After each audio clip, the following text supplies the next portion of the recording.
Chapter 1. The Human She Never Noticed. Tavian liked to think of himself as unremarkable.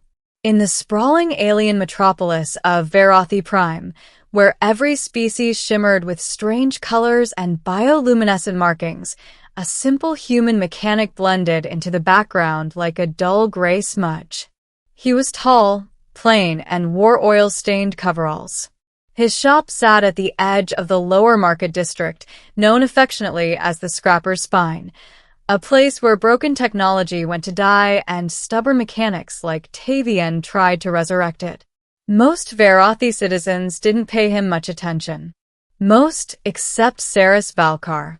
Seris was everything Tavian wasn't: graceful, luminous, almost celestial. Her people, the Verrathi, were tall and long-limbed, with glowing streaks of color along their skin that shifted with emotion. Seris markings glowed soft silver blue, a rare shade that meant clarity, intelligence, and intuition. She often passed Tavian's shop on her way to the diplomatic sector. She never stopped to speak, never acknowledged him, but she always looked at him with an expression he couldn't decipher. Curiosity? Pity? Annoyance? Humans weren't exactly respected on Verrathi Prime. They were seen as primitive, stubborn, a species whose greatest talent was survival. Or, as some Verrathi said, humans are like roaches. They don't die. They just keep coming back. Tavian didn't argue. He simply worked. One day, while calibrating a malfunctioning conduction coil, he heard a soft voice behind him. "Human, you're Tavian, correct?" He spun around and found Seris standing in the doorway. Her shimmering eyes studied him carefully, as if analyzing a puzzle only she could see. Tavian froze. Yes. That's me.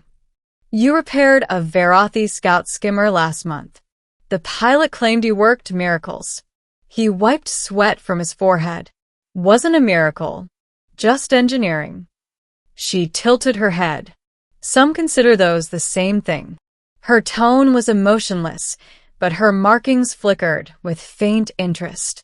She stepped closer, examining his cluttered workbench. "I require assistance," she said finally. "Something discreet." Tavian raised an eyebrow. "Discreet?" "Yes." "And urgent." He suppressed a sigh. "All right.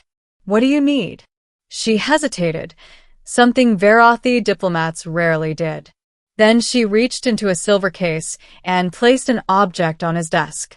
A metallic, crystalline sphere, humming faintly. Tavian instantly recognized the energy signature.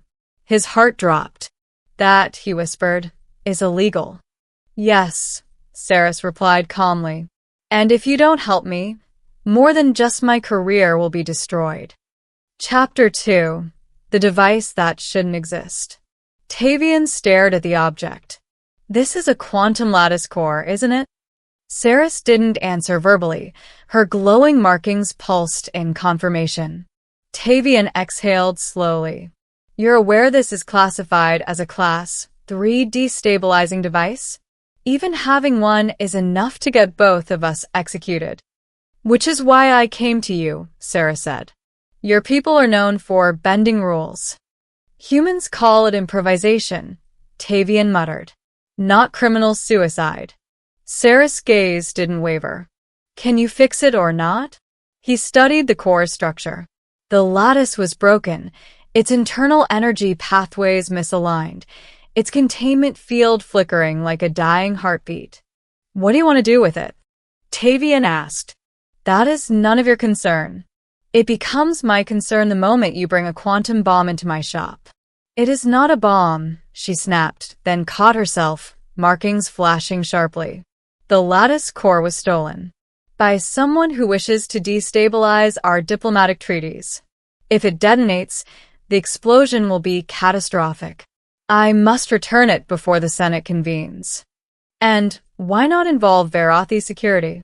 "Because," she said quietly, "they suspect me." Tavian blinked. "Wait, you think you're being framed?" "I do not think," she whispered. I know. He rubbed his temples. All right. If I fix this, will it stop the explosion? Yes. Will it keep you alive? I hope so. And will it get me killed? Possibly. He sighed. Great. But Tavian wasn't the type to walk away, not when someone was in real danger. Humans had a reputation for reckless empathy, and Tavian embodied that flaw perfectly. He grabbed a toolkit. Let's get started. The process was delicate. Tavian's hands moved with careful precision, while Seris observed with quiet intensity. He stabilized the energy conduits, realigned the crystalline threads, and sealed fractures in the containment shell. It took 3 hours. When it was done, the sphere glowed steadily. Functional, Tavian said, stepping back. Should be safe for transport. Seris exhaled with visible relief, her markings brightening. Thank you. You may have just prevented a war. Tavian shrugged. Just doing my job. She held the core carefully. You do far more than that, human mechanic. But just as she turned to leave, the front window shattered. A blast of violet light hit the workbench, vaporizing half his tools. Seris screamed. Tavian grabbed her and dove behind a support pillar. Outside, heavy footsteps approached. A voice boomed. Hand over the core, and the human dies quickly. Chapter 3: The Attack. 3 armored figures stood in the doorway, weapons raised. Their armor was matte black, marked with the insignia of the Verrathi Shadow Guard, the deadliest covert unit on the planet. Seris' skin markings flashed a terrified yellow. Shadow Guard, they shouldn't exist anymore. They look pretty real to me, Tavian muttered. The lead soldier stepped forward. Seris Valkar. You are ordered to surrender state property and the human collaborator. Tavian whispered. Collaborator? That feels insulting. This is my fault, Seris whispered back. They intend to make it appear that I stole the core. Killing you removes the last witness. Well, that's lovely, Tavian muttered. What's the plan? She hesitated. Run. That's a terrible plan. The Shadow Guard opened fire. Tavian grabbed Seris' arm and sprinted toward the rear exit as plasma bolts scorched the walls. The shockwave threw them off balance, but he pulled her upright. They burst into the alley, and Tavian slammed the door control panel, sealing it. Come on, he shouted. They sprinted into the dense lower market district, weaving between crowds, merchants, and neon-lit stalls. The Shadow Guard barreled after them, sending civilians scrambling. Seris clutched the core protectively. We cannot outrun them forever. Then we change the terrain, Tavian said. This way. He led her into a maze of old cargo lifts and ventilation tunnels. Crawling, climbing, squeezing through narrow gaps, Tavian moved like someone who'd grown up scavenging broken places. Seris followed awkwardly and used to tight spaces. How do humans move so quickly in confined structure layouts? She gasped. Childhood games, Tavian said. We called it hide and seek.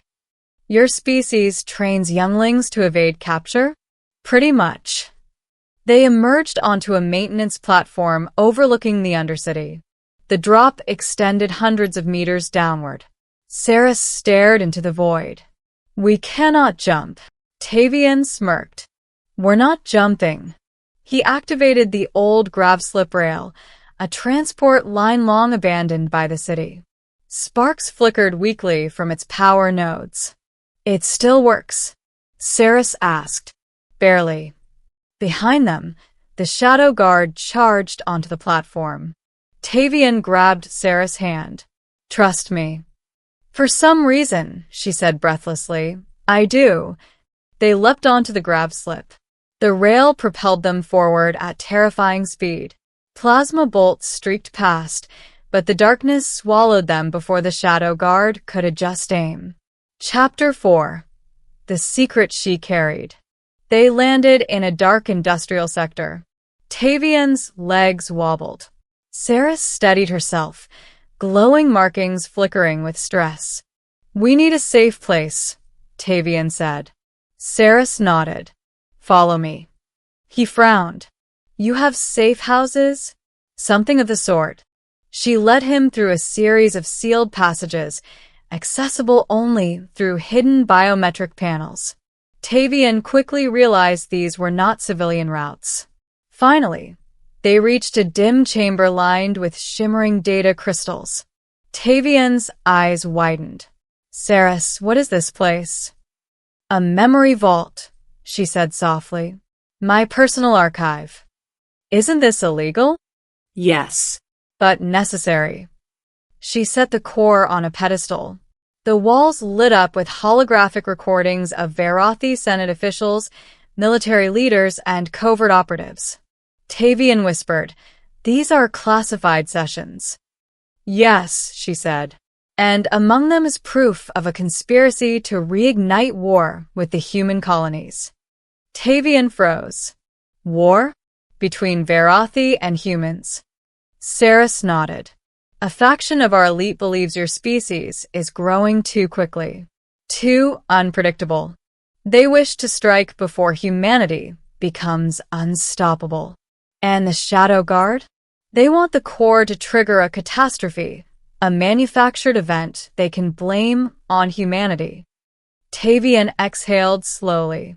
"So fixing the core didn't just save your life. It saved mine. And everyone else's." "Yes." Seris placed a hand on his arm. Her skin was warm, her markings glowing softly.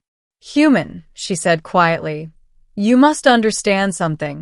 Before today, I underestimated your species. I underestimated you." Tavian swallowed. "You hardly noticed me at all. That was my mistake." He turned away, embarrassed. "So what now?" Seris stepped closer. "Now, Tavian, I tell you the part I've never revealed to anyone." Her markings dimmed to a deep, vulnerable blue. "I was not framed," she whispered. "I discovered the conspiracy, but only because of a secret tied to your people." Tavian frowned. "What secret?" Seris hesitated. Then she said the words that changed everything. "I am half human." Chapter 5. The Truth Behind Her Blood. Tavian stared at her. "What do you mean, half human?" Seris lifted a lock of her silvery hair, revealing a subtle mark hidden beneath, the faint imprint of a genetic seal. "My father," she said, "was human." Tavian's jaw dropped. But Verrathi always said hybridization was impossible. "It is rare, forbidden, dangerous. My existence was hidden. Only a few know. The Senate would purge me if they learned the truth." "You've been living a lie your whole life?" "Not a lie," she said softly. "A balancing act." Her glowing markings shifted into a soft white, a symbol of honesty. "Human traits, they gave me intuition, emotional depth, adaptability. These qualities helped me uncover the conspiracy. But they also make me a threat." "Is that why the Shadow Guard wants you gone?" Tavian asked. "Yes." A half-human Verrathi uncovering their plot? It would unravel their plans. Tavian exhaled. "So they have 2 reasons to kill you." Seris nodded. "And 1 reason," she said quietly, "to fear you." Chapter 6. The Last Betrayal. Before Tavian could respond, the chamber lights flickered. Seris stiffened. Someone breached the vault. The door exploded inward. The Shadow Guard commander stepped through, tall, armored, glowing red with lethal intent. "Seris Valkar," he growled, "you have violated Imperial law.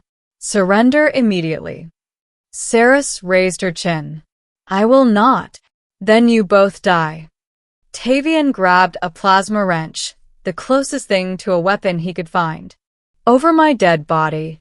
"That is the intention," the commander replied. He fired. Tavian lunged forward, knocking Seris aside. The plasma bolt slammed into Tavian's chest, hurling him backward. Seris screamed. Tavian! He collapsed, smoke rising from burned fabric. The commander stepped forward. The human dies first, then the traitor. Seris' markings flared violently, colors Tavian had never seen before. Her hybrid biology awakened under grief and fear. Her voice resonated with power. You should not have harmed him. She unleashed a psychic shockwave. The commander staggered, armor cracking.